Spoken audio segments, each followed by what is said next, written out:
दोस्तों, अगर आप भोजपुरी फिल्म देखते हैं या भोजपुरी फिल्मों को देखना पसंद करते हैं तो आप सभी के बीच स्टाइलिश स्टार प्रदीप पांडे चिंटू का एक धमाकेदार फिल्म आपके नज़दीकी सिनेमा घरों में रिलीज किया गया है। तो आप लोग जाइए और फिल्म का एंजॉय करिए।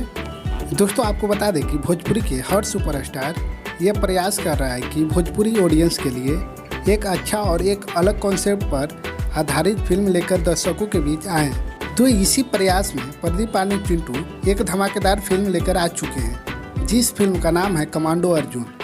दोस्तों, आपको बता दें कि ये भोजपुरी का अब तक का सबसे महंगा और हाई बजट का फिल्म होने वाला है, जो कि एक अलग कॉन्सेप्ट के साथ बनाया गया है, जो कि आप लोगों को काफ़ी ज़्यादा पसंद भी आने वाला है। दोस्तों, बात करें इस फिल्म की स्टार कास्ट की, तो इस फिल्म में मुख्य रूप से स्टाइलिश स्टार प्रदीप पांडे चिंटू और काजल राघवानी नजर आने वाले हैं। वहीं दोस्तों, यह फिल्म एक्शन, रोमांटिक और सस्पेंस पर आधारित एक बहुत ही खूबसूरत फिल्म है, जो कि आप पूरे परिवार के साथ देख सकते हैं। और दोस्तों, बात करें इस फिल्म की डायरेक्शन की, तो इस फिल्म को डायरेक्ट कर रहे हैं बिच्छू पुली जी और इस फिल्म को प्रोड्यूस कर रहे हैं पद्मनाभ रेड्डी जी, जो कि साउथ फिल्मों से बिलोंग करते हैं। और दोस्तों, आपको बता दें कि यह फिल्म बिहार के सभी सिनेमा घरों में 17 सितंबर से यानी कि आज से रिलीज कर दिया गया है। तो फिलहाल इस वीडियो में इतना ही, और ये वीडियो अच्छा लगा हो तो वीडियो को लाइक करें, शेयर करें, और ऐसे ही बेहतरीन वीडियो देखने के लिए आप हमारे चैनल को भी सब्सक्राइब कर सकते हैं। वीडियो देखने के लिए आप सभी को बहुत बहुत धन्यवाद।